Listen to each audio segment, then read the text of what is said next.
Good afternoon and half a day. The Committee on General Government Operation and Appropriation now called to order. The time now is 2 o'clock, Wednesday, May 15, 2024.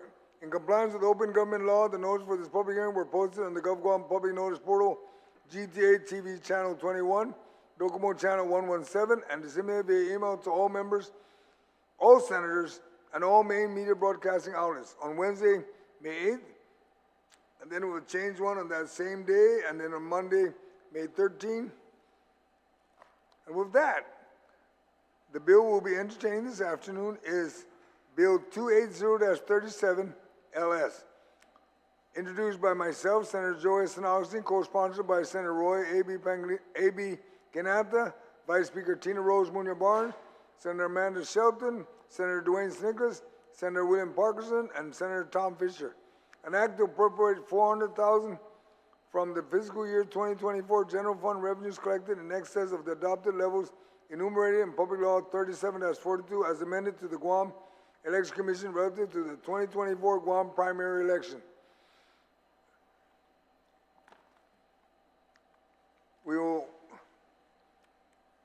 Physical note was requested on April 25th. Physical note was received and disseminated to all senators via email to the Committee on Rules on May 1st, 2024. Those participating on behalf of Bill 280-37 are invited to the panel, and one individual, and that's the Executive Director of the Guam Election Commission. General rules for this public hearing. Please provide my legislative staff with any documents for photocopying and distribution. Panel members are asked to remain in the room for questions or additional testimony as may be desired by members of the committee. Questions and testimony shall be confined to the substance or nature of the agenda. Personal inference as to the character or the motive of any senator or any individual testifying is not permitted. Any violation of the general rule of conduct will result in removal from the public hearing room. Proper form and decorum shall be practiced by all present in the public hearing room for this proceeding. Individuals who fail to maintain proper form and decorum will be restricted from participating and will be removed from the room. When you speak, please make sure the microphone is on, that you speak into the microphone. Please state your name and your title for the record. I'd like to thank my colleagues that have joined me this afternoon. I have Senator Dwayne Snickles and I have Senator Tom Fisher. And they're both co-sponsors of the bill. I will give the opening for the bill, and then we'll proceed with testimony from the Guam Election Commission. Bill 280 is an act introduced by myself, like I mentioned earlier, along with colleagues Senator Canata, Vice Speaker Tina Munoz-Barnes, Senator Shelton, Senator Snickles, Senator Parkinson, and Senator Fisher, who all advocate for the integrity and smooth operation of our democratic process. As we approach the 2024 Guam primary election, it is imperative that we equip the Guam Election Commission with the necessary resources to fulfill its duties effectively. In a letter dated April 15, the Bureau of Budget and Management Research highlighted critical issues concerning the funding for upcoming primary election. While authorization was granted for $400,000 to support the Guam Election Commission, no specific funding source was identified. Furthermore, existing legislation prohibits the expenditure of general fund revenues collected in excess of adopted levels without legislative appropriation. Recognizing the urgency of this matter, it is our duty as a legislator to rectify this oversight and ensure that the Guam Election Commission receives the funding it requires to carry out its responsibility. The bill before us today appropriates $400,000 from fiscal year 2024 general fund revenues collected in excess of adopted levels to the Guam Election Commission for the 2024 primary election. By passing this bill, we demonstrate our commitment to upholding the democratic principles upon which our society is founded. We affirm our dedication to fair and transparent election, ensuring that every citizen's voice is heard and their vote is counted. I want to thank my co-sponsors for the support of this bill. Let us stand together in support of democracy, ensuring that the 2024 Guam primary election proceeds without hindrance. I'd like to also recognize that also joined by my colleague, Senator Tello Taidiwi. And with that, I'd ask Ms. Penglin to give her testimony on this bill. Thank you, ma'am.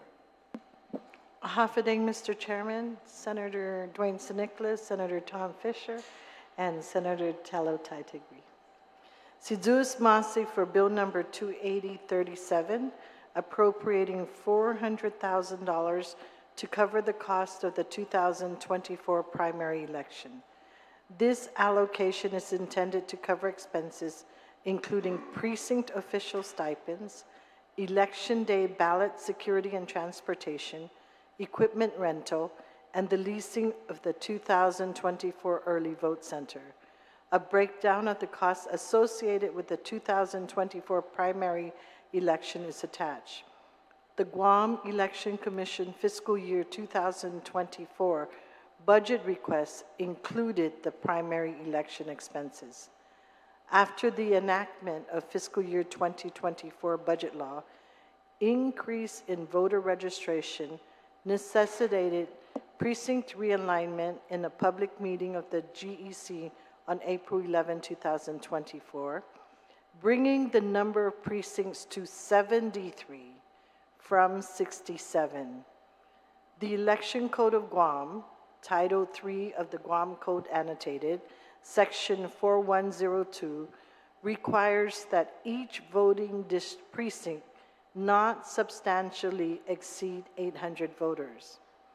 The Guam Election Commission respectfully requests that the appropriation be increased to $415,000.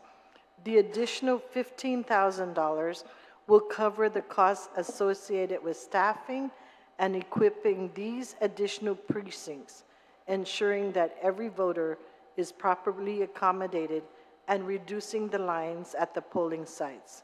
Sidus Masi to all of you for your continued support of the electoral process. Thank you, Ms. Pangilinan.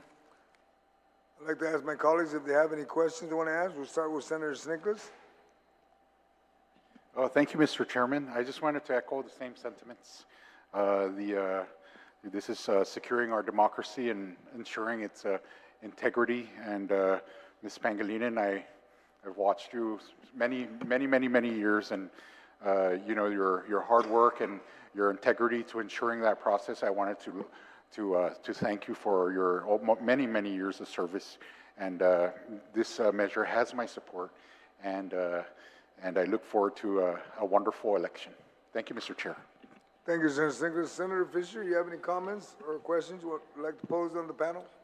Thank you, Mr. Chair. As I understand it, ma'am, this bill is $415,000 to be devoted to the primary, correct? Yes, sir. Yes, sir. Okay, and not the general. Oh, no. The general election, Senator Tom, is covered in the fiscal year 25 budget. Thank you. Okay. Senator Tom Fisher, I might want to clarify that part of the preparation for the primary election includes some of the preparation for the general election. Okay, that makes sense. The way that I guess the people who are running for election, the way it turned out, there are not 15 candidates, at least in the senatorial, on the Republican side, and there are not 15 Democrats on the Democratic side. Is that correct? Yes, sir. So is it also correct that everybody who, right now, I'm going to focus on the senatorial races, is it also true that all of the people, all of the Democrats, I guess, who have turned in the petitions and the appropriate number of signatures will proceed to the general? There's another part in the law that says that those that go to the general must garner 4%? 3 times the number of signatures required, or 4% of the total ballots cast, whichever is less. Whichever is less. Yes. So, assuming that this is the lesser number, like I was required to get 250 signatures. So in order for me to proceed to the general, I must get 750 votes in the primary? That's correct, sir. Okay. And I've never seen a primary where everybody gets it all the time. But it's, but hypothetically, it's possible, right? Yes, sir. Okay. And, you know, with respect to what Senator Duane said, if the law were to change and the election commission, I understand that it used to be the way, this used to be the way, that when you'd had less than 15 candidates, you had the discretion to cancel the primary? Senator Fisher, through the through the years, we've gone through the election code, and it has changed. It used to be in there a couple of times. It was taken out a couple of times, and so same with the legislature, same with the mayors and the vice mayors. So it's not there anymore. The law requires that everybody be in the primary. Okay. And in light of what you, well, hypothetically, it could happen that somebody didn't get the 4% or the 3 times. So that is an issue, of course, but historically, you haven't seen that? Okay. And I'm sure you know what I'm driving at here. If we were to change the law to allow the discretion with the election commission, would we then save potentially $400,000? If there were no contests in any of the races, yes. We would save that? Yes. Okay. But it depends on how the new law is written. So. Right, of course, yeah. I think that there's been,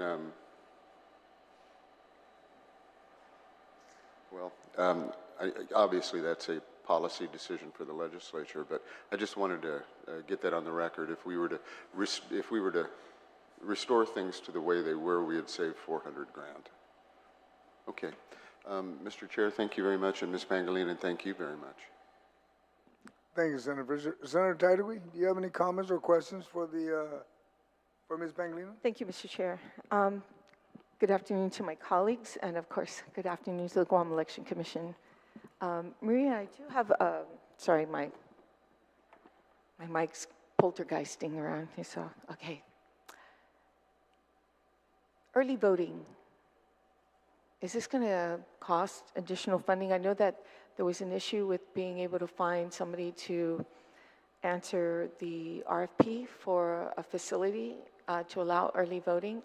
Is that still an issue today, or are we planning on having that same type of scenario we did at the Westin? So the invitation for bid was issued. No one responded. With the commissioners, we've issued out a request for quotation. And so we've had one response for the request for, we had one organization submitted. We're expecting at least one more. So that procurement process is ongoing as we speak. For the opportunity for early voting. Let's say that nobody comes through. Then we're not going to have that same situation like we did the last election where the Westin was open for early voting and allowing people to come in. We have a couple of backup options. Okay. We have the complication that our backup may be available in July for the early voting for the primary, but may not be available in October for the early voting and for the general. But we have a few options for early voting for both elections. For both elections, general and primary. Okay. This $415,000 that you're requesting for, does it cover that? Yes. Okay. So in the event that we do not have anyone coming forward offering that opportunity, and you have a backup plan, does that backup plan mean that you don't have to use any funding that you've set aside for the rental of an early voting facility like we did at the Westin? Yeah, it's all dependent on what comes through. Okay. But yes, there may be a chance that we won't use all of the funding. And how much is that designated for the early voting facility? I believe 45,000. 45,000 only? Yeah. Yeah. 45,000 only?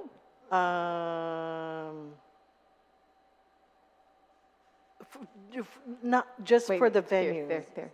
I'm sorry, 60,000 for the Okay. venue only. For the venue only, and then, of course, you have to pay for the pollers and those who are there watching the facility. And of course, is there any funding for the police officers? Yes, there's funding Okay. in there for the So police how much officers. is it total to have this early voting? It would be everything on here except probably the miscellaneous expenses. So it'll be 415,000 less 176,000. So maybe 250,000 or so. Okay. So Now, the every, backup plan that you had in place, what's the cost of that backup plan? I don't know.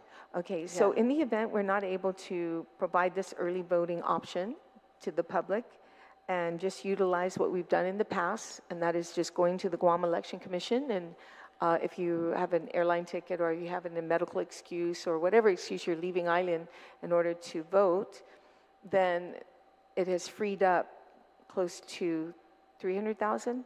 Oh, the law does not permit us to do that.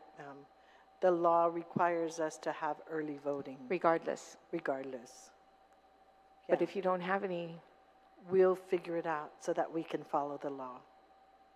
And the commissioners are, we have a meeting next week, Wednesday, so that will be discussed. Hopefully, Senator Tello, hopefully the quotes come in from at least one or two more organizations. are you confident this is going to happen? I'm confident. Okay.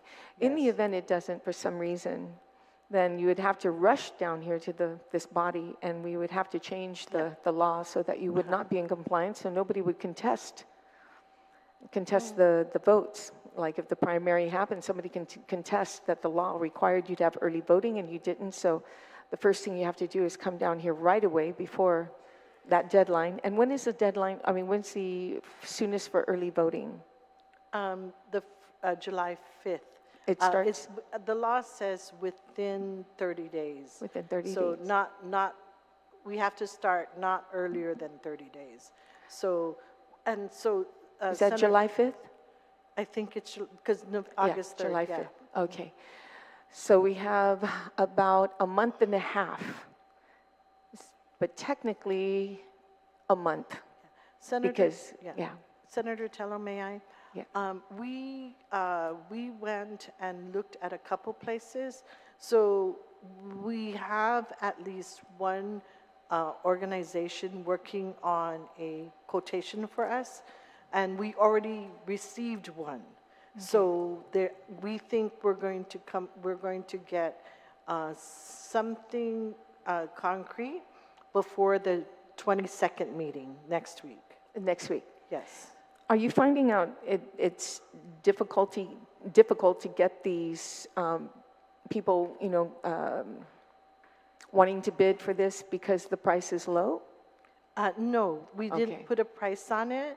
We just put the specs on it, which is about 5,000 square feet. But we also said that, let us know what you have for the request for quotation. Okay. So they basically can look at this paper that we have on how much it's going to cost and come in right at that amount, right? Not necessarily, ma'am, because there are other costs that are inherent to getting the venue prepared. So Okay. it's not like they should know that that's the amount we have for that. No, I hope not. it's not. Okay, so in the event, just to play, cautiously, if something goes awry, that you're here at least 2 weeks prior to the deadline, okay?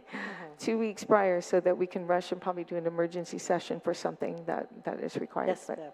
Okay, but other than that, I thank you for being here and of course having your staff, and please let them know that we're rooting for you guys to have everything in play, and that we hope that you get all those pollers, because I know you're lacking pollers right now coming in, and I'm glad you increased the stipend for them, because that's an incentive it actually went from 300 to now 5. Is that what I hear? So the law, with the current law, we're supposed to pay $350.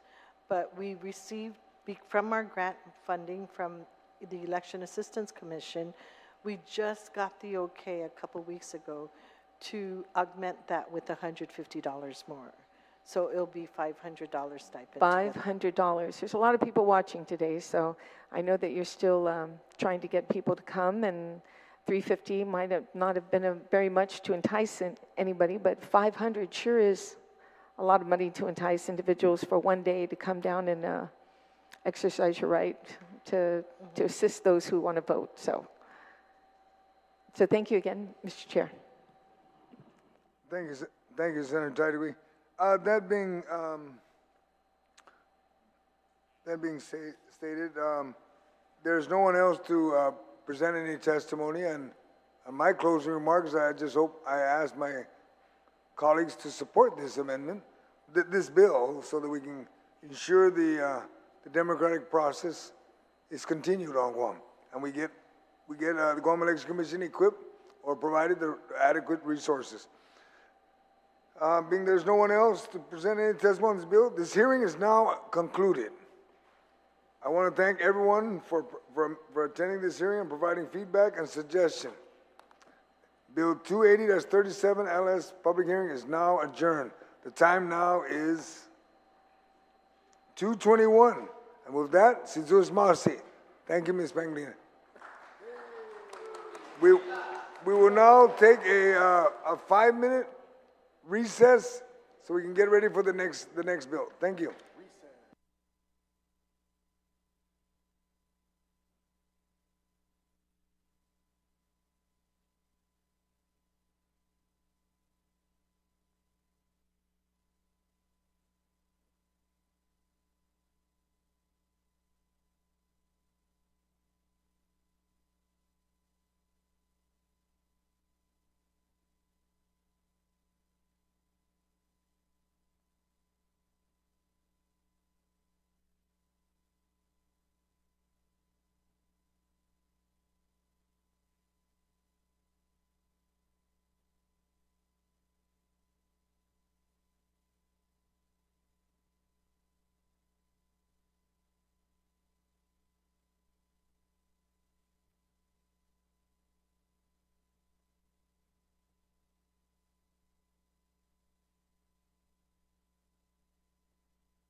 Good afternoon.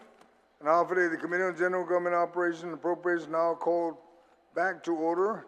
Today is Wednesday, May 15, 2024, and the time now is 2:30 p.m. In compliance with open government law, the notice for this public hearing were posted on GovGuam Public Notice Portal, GTA TV Channel 21, Docomo Channel 117, and disseminated via email to all senators and all main media broadcasting outlets on Wednesday, May 8th, and then on May 13th. The bill we'll be entertaining this afternoon is Bill 264-37 COR, introduced by Vice Speaker Tina Rose Munoz Barnes, co-sponsored by myself, Senator Snoxy, an act to amend fiscal year 2024 adopted total general fund revenue from $828,872,199 to $833,972,199, and to appropriate $5 million from the general fund to the Department of Parks and Recreation for the purpose of designing and constructing the Naftan Maranatha Shrine. We will now continue with Bill 264-37. Fiscal note was requested on April 8th. This fiscal note was received and disseminated to all senators via email by the Committee on Rules on April 19th. Those participating on the Bill 264-37 are invited to the panel, and they are Mr. Patrick Lujan from the SHPO, Department of Parks and Recs, and Carlos Laguana from the Young Men's League of Guam. The rules for this public hearing is please provide my legislative staff with any documents for photocopy and distribution. Panel members are asked to remain in the room for question or additional testimony as may be desired by members of the committee. If any of you on the panel have any testimony you have written, please provide my staff a copy so we can make copies for everybody, all the colleagues. Question and testimony shall be confined to the substance or nature of the agenda. Personal inference as to the character or motive of any senator or any individual testifying is not permitted. Any violation of this general rule of conduct will result in removal from the public hearing room. Proper form and decorum shall be practiced by all present in the public hearing room for this proceedings. Individuals who fail to maintain proper form and decorum will be restricted from participating and will be escorted and removed from the room.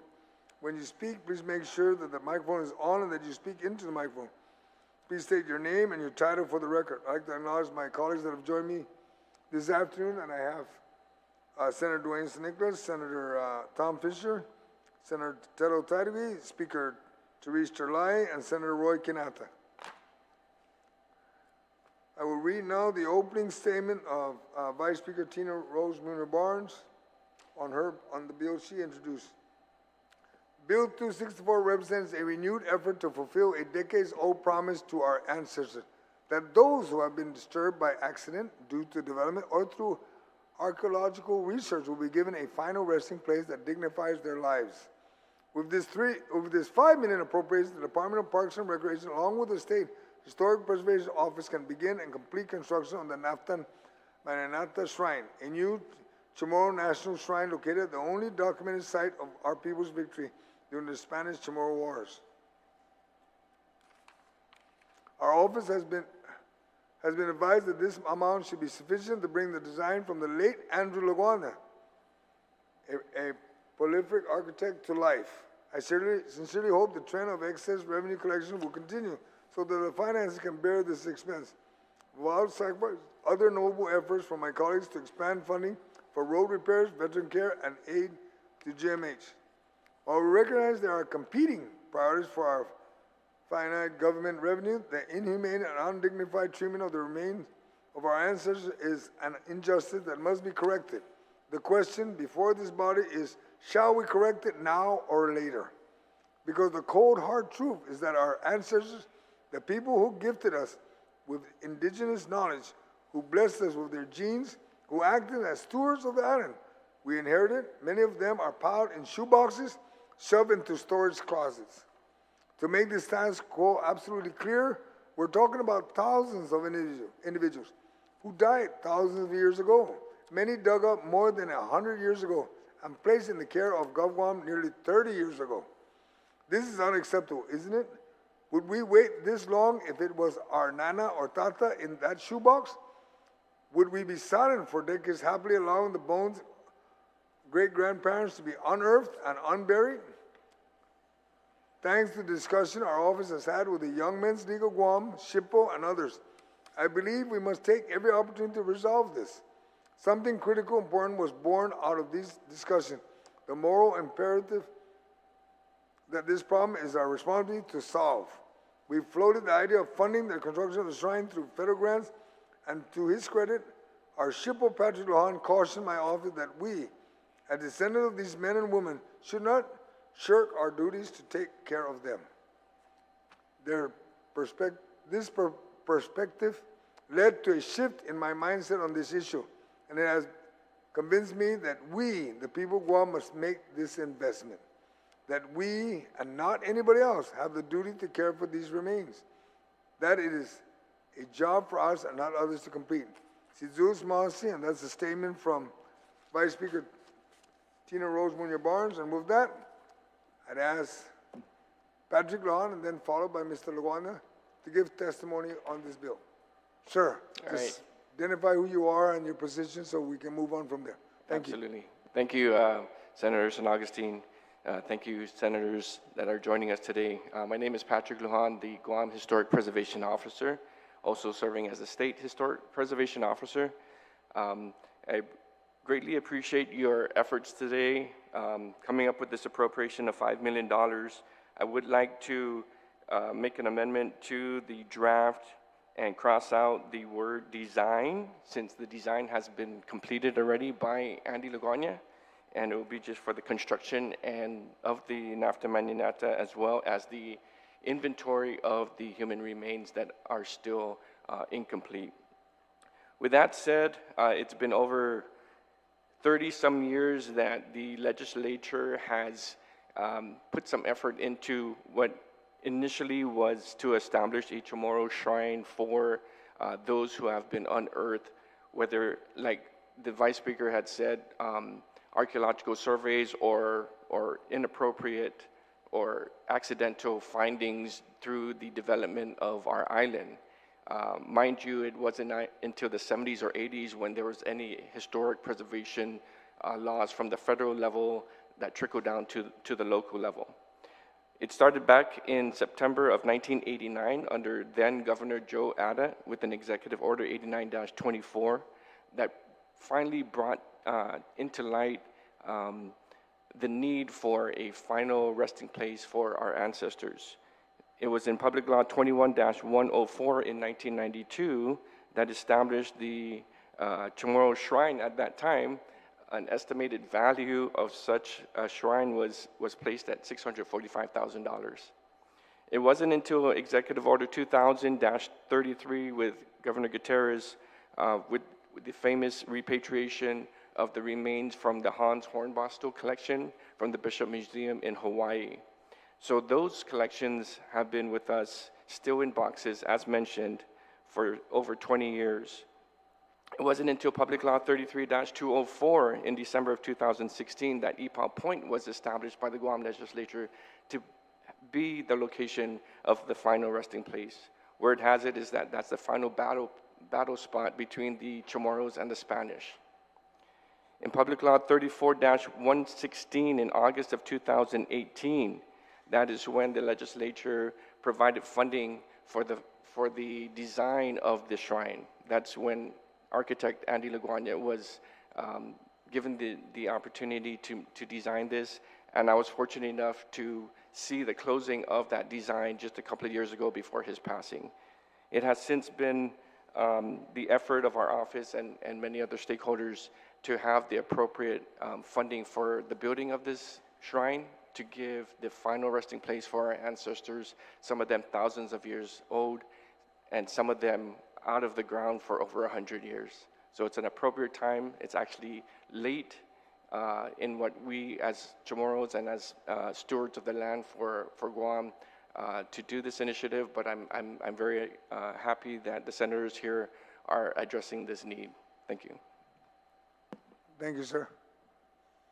Mr. Laguana, just identify yourself and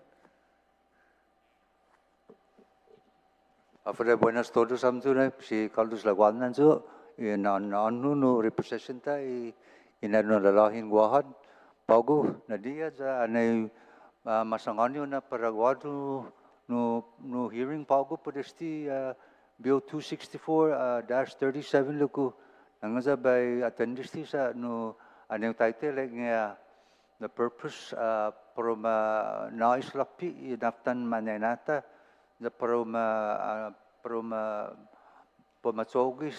the purpose of designing and construction the lekulami esta guano design gi si silusi andron laguana de leku debi mon esta no jang esta matsogi no malaza tapitsigi mon na za salapia ni sita mas para este na project ne pues abmam stere tempo ane no man ane malang susung esti ma proponisti leng utugi si esti na sakan November dia 5 2020 still to utugi si sino Patrick Lohad za leku guina tempo guahunu gume ulului I kuturan I inanun lalahing Guam za kifno English ti as chairman of the Young Men's League of Guam Cultural Preservation Committee on behalf of the league we are writing in support of this long-awaited plan. Well-designed icons and symbols of our Chamorro culture are clearly delineated in the plan, located in the most appropriate site at Oka Point. We will finally have a permanent place to lay rest, to honor and to pay respect to our ancestors of centuries past. We applaud you and the staff of your division on a job well done. We look forward to the progress moving forward on the successful construction and completion of this cultural project. And that was in November 5th, 2020. Now, on February 3rd, 2021, I received a letter from the acting state historic preservation officer. At that time was Ms. Carlotta Leon Guerrero, and she said that, Afade Senor Leguano, we'd like to extend our deepest appreciation for the strong support that you and the organization have for the proposed Nafta Maninata Shrine project. Your letter of support provides our office with the kind of encouragement that gives us the strength to push forward for the completion of the final resting place for our ancestors to finally rest in peace. So just Masi for your public comment on the Nafta Maninata Shrine project and your continued support. Sinceramente si Carlotta Dongre, giza acting staff. Lo matu pago sa pabe, eza I question gini, ane masangan gini na the purpose of designing liku. Nangafan za bihana papa za bis, za bitsek ko por maguatalo also na design.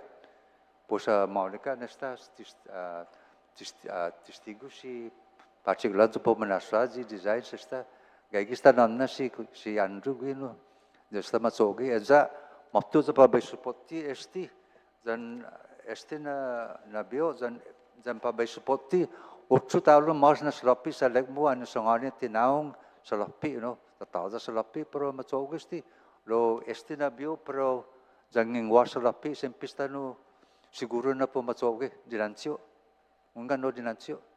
Ungan dinansyo, como gaigi salapi. Como gwa salapi, ya. Yeah. Zan esti talo wa otsusti na bio esti 231-37 esta pero manas sangizin 1.5 million kontunga po deso. This will be people that know sa gaigi sponsor gini author. The speaker is the one that I think that's your bill, right? Yeah. So you Pues do nange do gizo opinion and mati trana okay, do esta pa besangan na pa besupporti. Mas mega na salapi presti usupporti. Eza pa besangan. Okay, está. Está le. Jesus marsi todos am. Thank you very much. Senator Sinkers, do you have any questions for the panel? Not a question, but more of a comment. I kind of liken this to the Tomb of the Unknown Soldier. You know, how they pay respects, very sanctified, very dignified way to store the remains of our ancestors. And, you know, how we treat our past is, you know, kind of like a foundation of how we're going to look to the future. So I applaud your efforts, and I thank you for you being here and testifying. And I support the measure, should we have the money. Thank you, gentlemen. Thank you, Mr. Chair. I'd like to add to that, Senator Nicholas, that you mentioned the Tomb of the Unknown Soldier. Is the design actually resembles that, and the design is actually on historicguam.net on our website, so the public can go on that and view the design itself. And it's a very tranquil, a lot of thought and planning was put into it. So I think the people of Guam will be very happy with that. Thank you, sir. Thank you for your testimony. All right, and I just want to make very clear that Mr. Laguana's brother that did that is my canal. And I know what he did. He spent a lot of time. When he does any architecture work or any design, he takes time to do it. He never rushes, and he makes sure that whatever the intent is of this design is fulfilled. It fulfills it maybe even 10 times more than expected. Senator Fisher, do you have any comments for the panel? Yes, thank you, Mr. Lujan. I was just looking at historicguam.net, and you do, of course, I mean, you have the design set there for the public to inspect. What village will it be in? This is Ipao Point, right above Hilton Hotel. Okay, how did you choose Ipao Point? That was on the previous public law. I think it was Senator Tom Atta's bill at that time that established that. As a matter of fact, a couple of weeks ago, we just kind of finalized the formalities with land management. The law required a 5-acre piece to include what is considered the rock. That's a geo-reference that's important to the island. That will not be affected. So working also with Mr. Borja at land management over the last couple of years, identifying the exact plots, following the letter of the law, we've come to finally finalize the whole structure and the whole acreage of it. Okay. As you may know, there might be some competition for space up at Ipao Point. It's not. That's a totally different area. Okay, so the footprint of a proposed hospital will in no way impede upon visitor access to the designed memorial? That is correct. Okay. There are, I know that down in, when you're going out to the Dandan area, there's a memorial out there on the left. Is that under your purview, or is that a? It is, yes. So 1989, during, that was pretty much the cutoff era where every project that occurs past 1989, the intent is to rebury remains as close, if not in situ, to the project. All these remains really have come prior to 1989 influx of development. There's going to be some what they call legacy projects. For some reason or another, within the last 30 years, the developer or contractor has vanished away, and we still have remains that we have to deal with that we can't necessarily address appropriately post 1989. And we understand that that's going to be some, gray areas that we're going to have to deal with when it comes to the reburials of the NAFTA. But really, the timeline and the cutoff is 1989 and prior is what we're dealing with. Well, you brought up an interesting point. Does your office, do you have an archivist? So these remains are actually under it's being held at the Guam Museum. Okay. So they are the holders of the inventory right now. Okay. But obviously, with we oversee cradle to grave when it comes to any type of archaeological work. I'm glad you brought that up. I've had conversations with a person or persons at the Guam Museum about the status of their collection and their ability to curate it and archive it. And I know that they are having significant problems. And that I understand that there is a storage facility on Guam where that essentially has never been indexed. The museum, God bless them, they don't even know what's in there yet because they don't have the people to go in there. Do you agree with that assessment? So we've had a lot of discussions as to how the planning and the execution of this is going to happen. And we have all the stakeholders in place, whether with the Guam Museum, the Cultural Repository, It's going to play a big role into it as far as using the facility as an inventory processing area. Even in the case of having it temporarily holding it there until such time the reinterment occurs. So all of these plannings that, is already in place, or it's just time to execute once the legislature says, okay, here we go. We have the appropriation. We have the breakdown as far as the osteological requirements with the remains. So once we have this, we can proceed. Okay. A larger picture beyond just the shrine here. I worry, after my conversations and listening to you, that a lot of our history of Guam is decaying. And because we don't have the personnel and we haven't spent the money to protect and preserve it, unless we do something, I mean, once it's gone, it's irretrievably lost. Exactly. If this were Christmas, what would you and the museum need to actually address the problems in our archive? I would refer that to the museum. They would know more in detail what the issues that they face. Okay. What we face, and it'll be separate to the discussion at hand, is personally we need stricter legislation for historic preservation on Guam, at least to get to a threshold of the federal mandates. I think we are too lenient to developers and private landowners, and something that needs to really be discussed with the legislature and the community as far as what we really feel is important to us as a culture, as preservationists, because it's not. And it's a struggle that we have, playing two different roles, whether I'm dealing with the government property or a private landowner or a developer. And it's totally two different games, and we really need to narrow those two together so we can address this and approach it in a uniformed way, because it's so different. And private landowners and developers,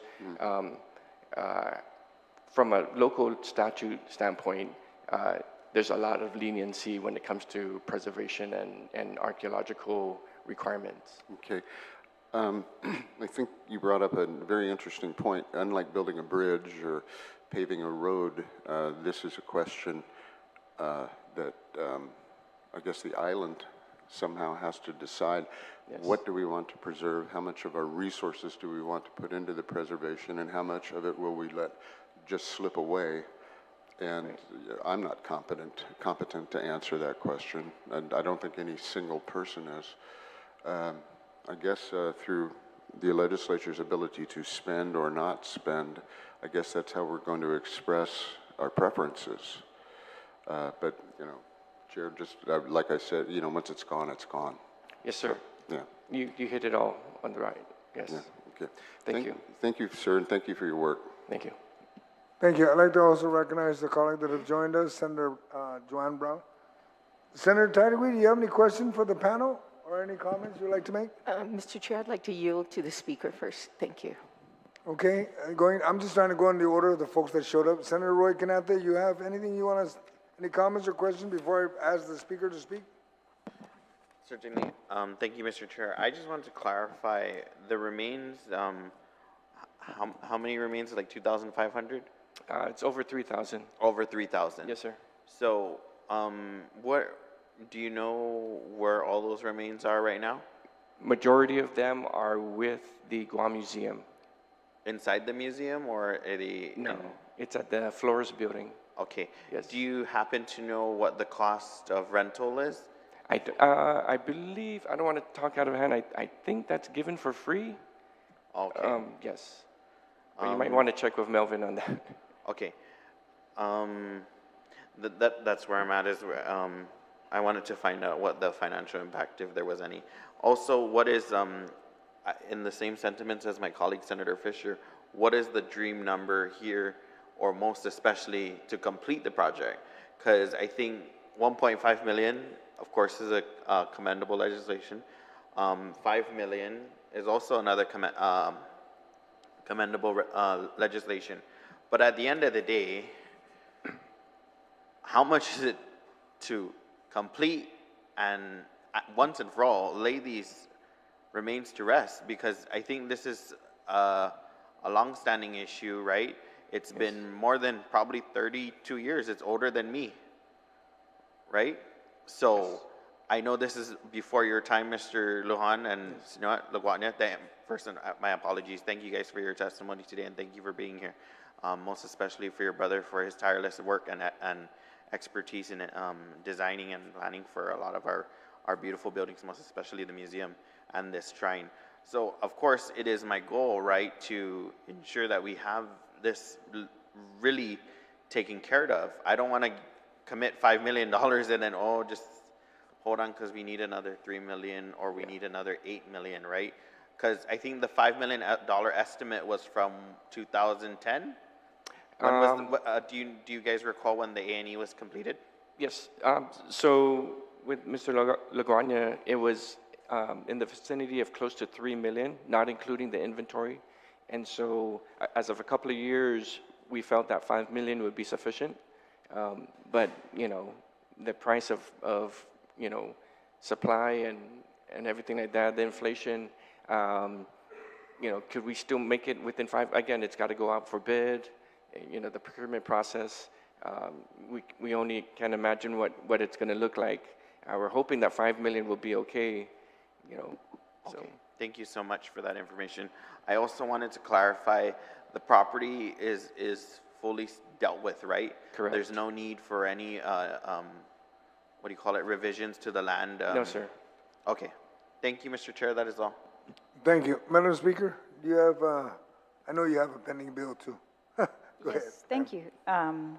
Thank you for your testimony, State Historic Preservation Officer Patrick Lujan and Mr. Laguarnia Situsmasi. It's correct that the design has been in place. It was a very celebrated process and design, and we were all very proud of it and looking forward to it being implemented. The appropriation for that design I put into the budget bill back in 2018. Very happy that that was completed. However, since the design was completed, has your office had any discussions regarding funding with the governor's office or any other source? We have met with the had discussions with the front office as well as Lester Carlson. That's with Bureau of BBMR. Yes. So we've had previous discussions, back and forth as well as with senators. So this is the furthest we've got to having. What were the sources that were proposed? Because it's been years and there's never been a proposal to take it out of the general fund. I think there were discussions that there were potentially other sources. Is that consistent with your discussions? There was a little bit of discussions of other fundings, yes. What were those? I think ARPA was a discussion. That was an option in the past. And then, of course, everyone looks at, military money, right? So that's always a discussion and an option. Are those being pursued currently? I'm not sure, ma'am. They're not being pursued by you then? No, ma'am. All right. Yeah, so Mr. Laguarnia, yes, you're correct. There's another bill, 231, that was introduced since January 2024. It was referred to same committee. No hearing's been held. That was to give 1.5 million in excess for the construction. This bill introduced in April, very similar to give excess funds again to the construction, 5 million.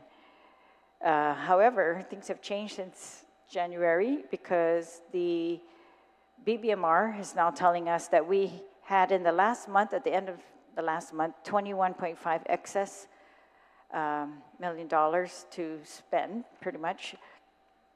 But the proposals or the promises that the legislature is entertaining include 23.5 million. So it's more than the amount available.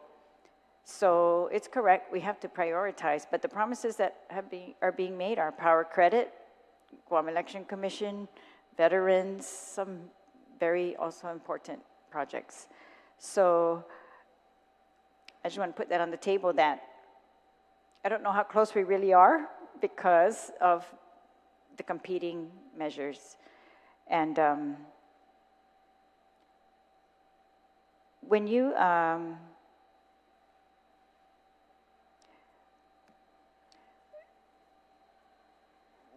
when the project was completed, I remember there was a newspaper article that just said that it quoted you, Patrick, to say it might cost in the millions. But have you ever had, or did they have at that time, when the architect designed it, did he have like a budget of how much it was going to cost to construct? Yes, close to 3 million. Okay. And that was, I believe, some 3 or 4 years ago when it was completed. All right. I don't recall. And the 3 million, what was the funding source going to be? There was no funding source. It was just an estimate of the cost of the construction. All right.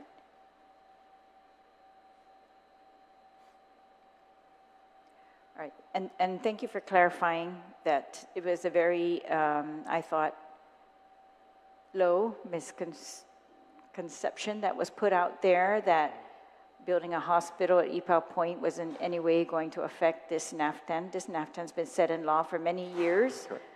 We are dedicated to it. I don't know about everybody, but I'll speak for myself. And my concern here today, I guess, is just that a lot of the discussions in recent years have also included the Department of Chamorro Affairs because they are the ones doing, or they're the ones with the remains that we're going to move. And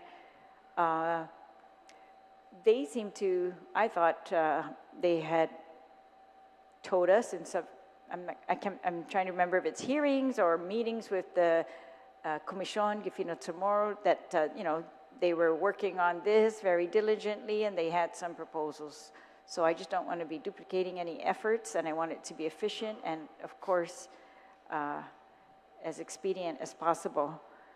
And thank you also for clarifying that these are going to be for remains found prior to 1989. That's the law. Yes. And if there's going to be any other things done with remains after 1989, then that's going to have to be considered.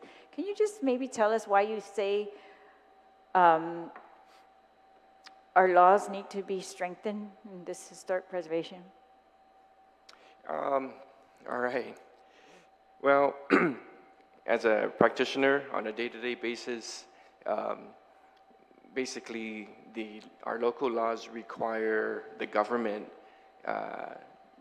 to pay for any type of survey, any type of archaeological work on private property, and that includes large developments.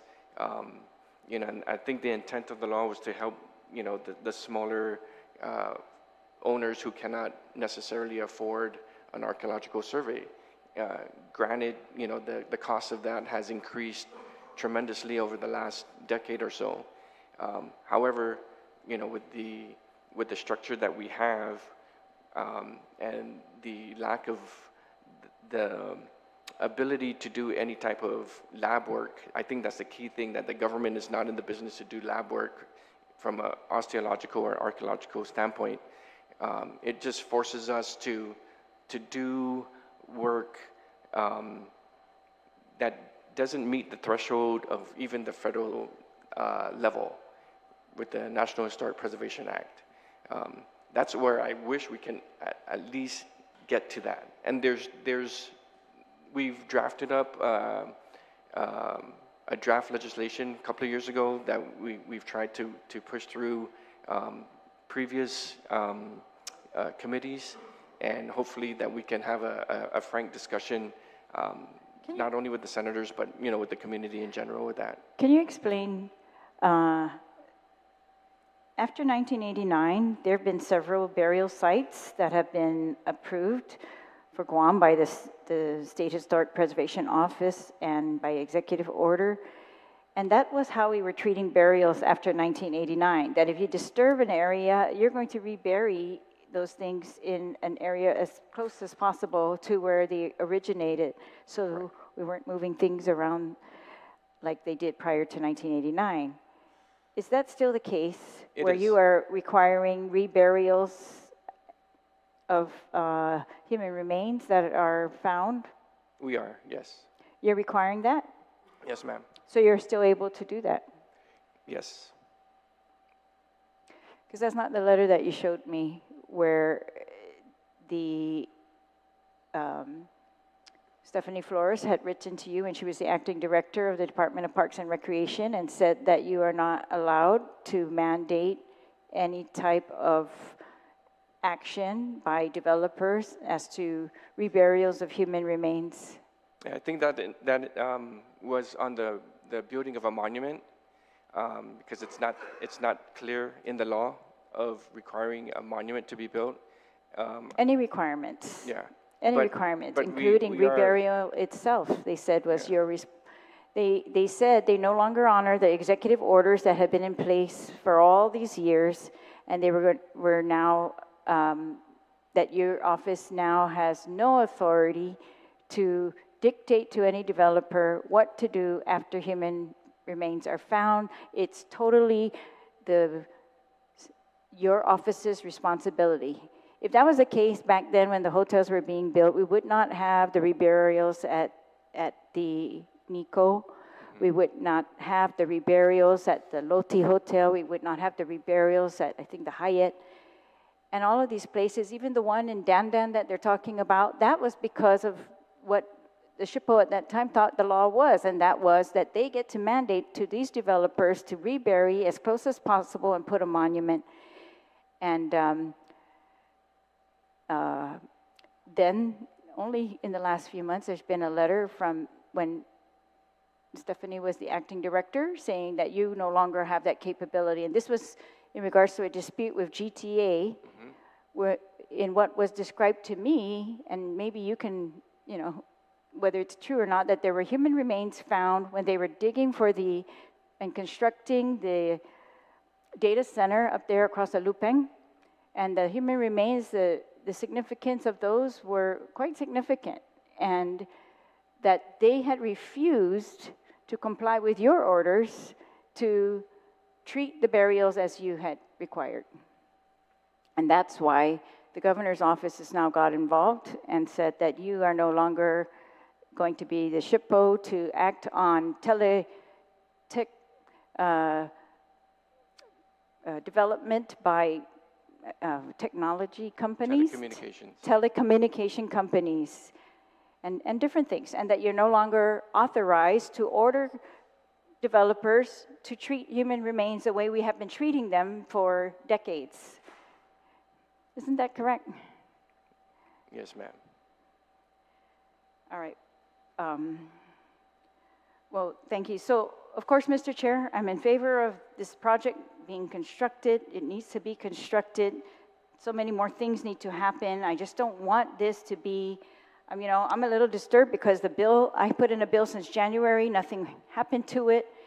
And now we have a new bill, which is okay if that's the way it's going to be, but it just feels very political to me.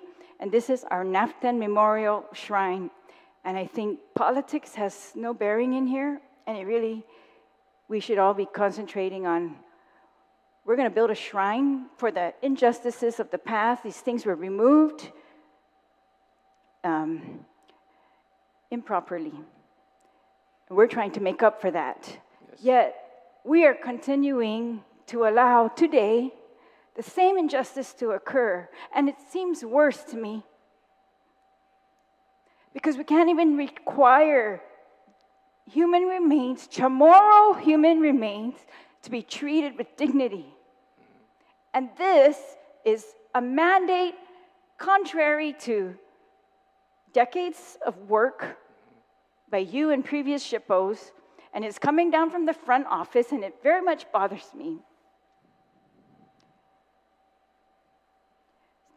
So that's all, Mr. Chair. I just want to say, please, colleagues, if we're going to build this, put the money there, let's construct it. We're going to have to defund some of these other promises that are being made.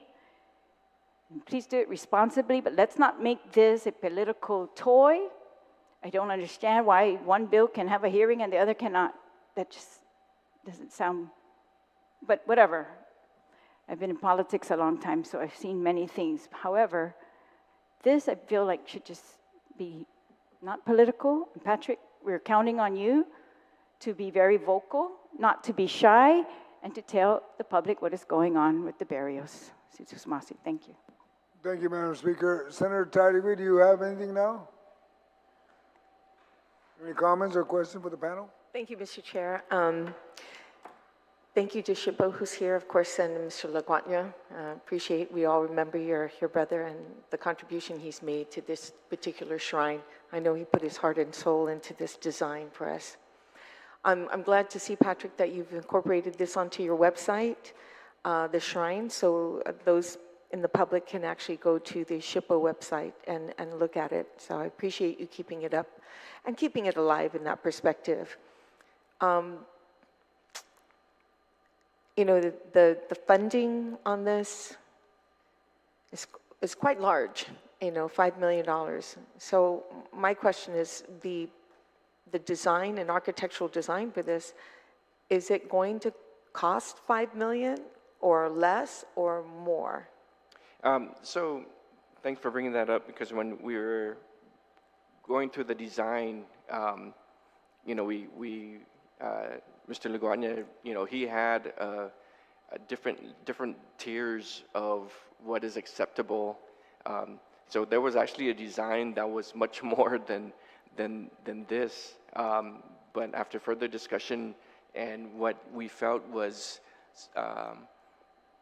respectful to our ancestors, that we didn't need extravagant designing or piping, or, you know, we even took away the bathroom and all of that, right? So, you know, knowing the intent of respect, and it's for a few minutes or a prayer or two, it's not meant for someone to go up there and hang out for a long period of time. So even that was part of the discussion when it came to the design of this. So we settled at what we felt was appropriate, not looking at the price at that time. But when the price tag did come up, it was close to $3 million. There's going to be some earth moving on the side of the hill right above Hilton. So there's going to be earth movement on that, and then with the building, you know, it's going to be kind of off of the edge of that. So yes, the amount came up to that.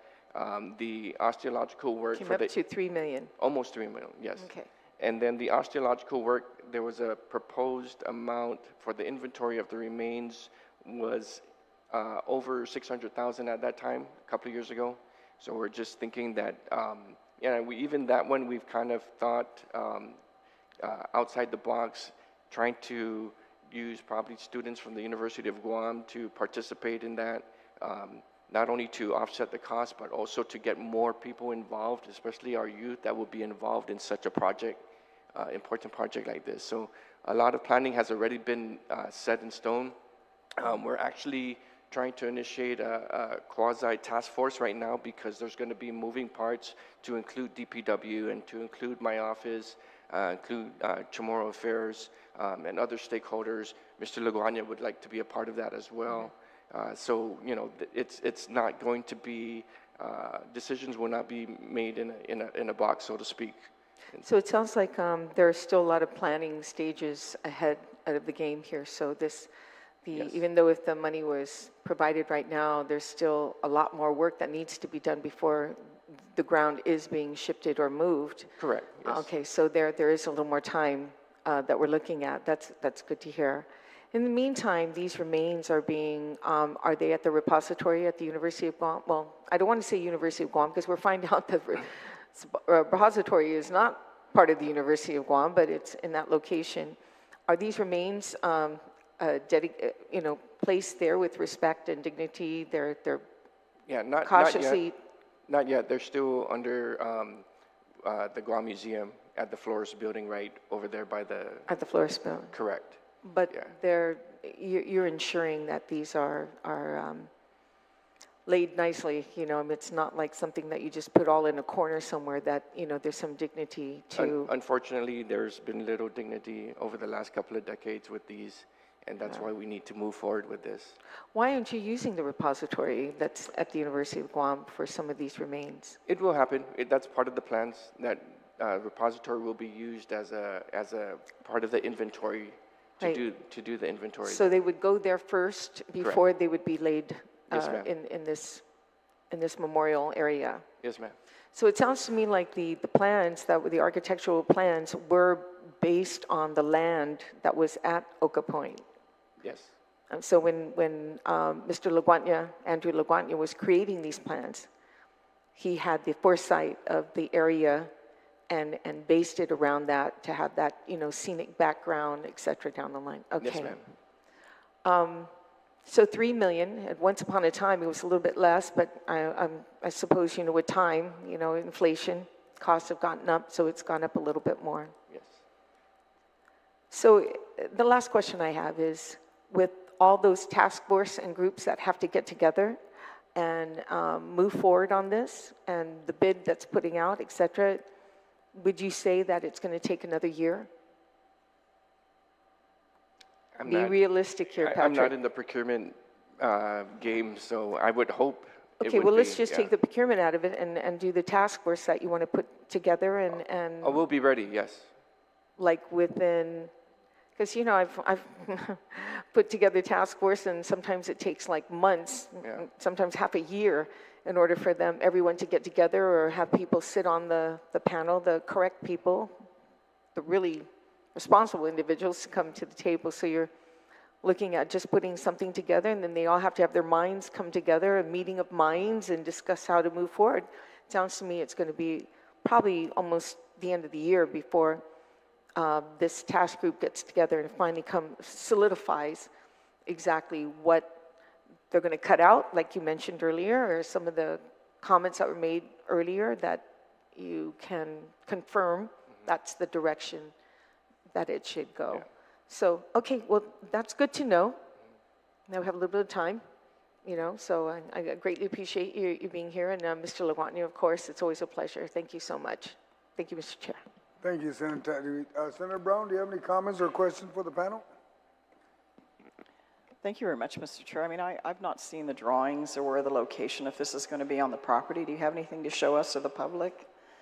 It is. What we're talking about and how much land area is it going to take and what's going to be remaining of the existing property? Because certainly, whatever ultimately the decision is to use that property, we want to make sure the remainder part of it is also usable. It's available, ma'am. It's on our website, historicguam.net. So the design is there by public law. They've established the amount of property that's required. And how much is it? The public law was 5 acres. That doesn't include the buffer zone that land management has provided. Including. So, and then going north of that to the rock, I think they finally signed off at 14 acres. Are you talking about the hill in the back where the existing, the old hospital used to be? Or are you talking about that hill that's It's there on the that's right visible? side of the old hospital, right above the Guam Hilton. Okay, and Yeah. that doesn't impact the existing buildings that are there? No, ma'am. And how much would that leave of the remaining property, do you know? How much for the remaining property for? That this shrine is going to be constructed on? It's sufficient. It's more than sufficient for that. Land management has provided enough buffer to not have anything close to it. You don't know what's going to be, I'm talking about the remaining property once this 5 acres is extracted, do you know? They gave a total of 14 acres. So public law required 5 acres for it, and land management was able to, because the law also says that it has to be adjacent to the Kuturan Chamorro property. So that's what it is. It butts down to that property. So it's an extension of. Well, I will look at it because again, I think as you know, we did have a majority of members of this legislature pass to have the hospital located, and maybe in the future it may not be a full facility, it might be additional services that can be provided, because as time goes on, don't necessarily know that everything has to be in one location. And I want to make sure the property is still usable for that, because certainly this is very valuable property where it is, and I have no argument about the need to intern these remains that have been unearthed for so many years. I mean, some of these I remember seeing at the Bishop Museum, and they were there for many, many, many years, and you'd got to wonder, what are our Chamorro remains doing at the Bishop Museum, and why were they even taken out of here in the first place? So we recognize the need to intern it, because overall, we have a very different standard here. We have one for the military. Let's not kid ourselves. We have them, doing cartwheels with our requirements, and yet when it's private development, we don't have the same demand and expectation. Correct. I know that with the Pago Bay project that's not too far from my parents' house. Yeah. I mean, those remains were unearthed for how many years, and houses get built, and the requirements, the conditions that were set on that particular property to require that the remains, if they're unearthed, are properly interned. Years later, I don't know if they've ever gotten around to it, have they, recently? We're actually working on that for July. But it still hasn't happened. Still hasn't happened. It's how many years later? I mean, Correct. 10, 15 years later from that Right. time. And other activities have happened, and land sales continue to happen, and exchanges continue to happen, and yet the remains are left unaddressed. And that's a project that maybe people might see as a more recent one, but nevertheless, I think it's very clear that we don't have the same requirements for everyone else. I mean, and it doesn't matter where the remains are found, they're still remains of our ancestors, and they should still be treated appropriately. Correct. And so, the double standard that we set here, I think we need to look at ourselves and ask, why is that allowed? Yes. I mean, we've seen what happened in the construction of Tumon, and as growth and development, occurs on Guam, we're going to see it again, but I just hate to see that this is the outcome, outside the fence, of how we address the proper respect and reinternment, or even, as we're requiring the military whenever possible, is to keep these remains in place if we can. Correct. That's the desire of, and can we build around it? Can we design around it? We've seen the opportunity to do that. That has happened. But like I said, in terms of our own community, what do we say about ourselves that we allow this to happen? I don't understand why there's a double, triple, quadruple standard that we set because somebody else is carrying a bag of money. Nice that we respect our ancestors, but we don't. Yeah. So I'm very supportive of the reinternment, but I also want to make sure that the remaining part of the property is viable and usable for what ultimately may be the policy call. How about with regards to the Chamorro Land Trust Commission, how's this being addressed? Because this is, this property, at least last time I checked, fell under the Chamorro Land Trust. I can't speak on behalf of them. I know that I've worked directly with land management, and land management has been working with the Chamorro Land Trust. So I defer that question to them. And we don't know what feedback they may have with regards to this, because, I mean, understandable what we're using it for, but at the same time, it's obviously land that the land trust will not receive any future revenue from. Right. 5 acres in prime. Yeah, but that piece of property has been identified through public law already, legislations ago. I understand, but you know what? I see public law can be changed and erased and mutated. It's very easy to do that. It's nice it's there. Sometimes people follow it, sometimes they don't, sometimes they want to change it. So I'm just curious what the feedback would be. And I think, Mr. Chair, before we move forward with this bill, I think those type of questions need to be asked and answered, so we have a clear understanding of where we are with regards to this property, how much is going to be taken up, and more importantly also for the living, is how much of this property is going to be remaining. If it is a hospital that we desire to return back to that location, or whatever other desired plans are for that property, I think we want to also make sure that it's compatible and that it's viable for use as well. So with that, thank you, Mr. Lujan, for responding. Mr. Laguarnia, thank you for being here, and thank you, Mr. Chair, for the opportunity to ask these questions.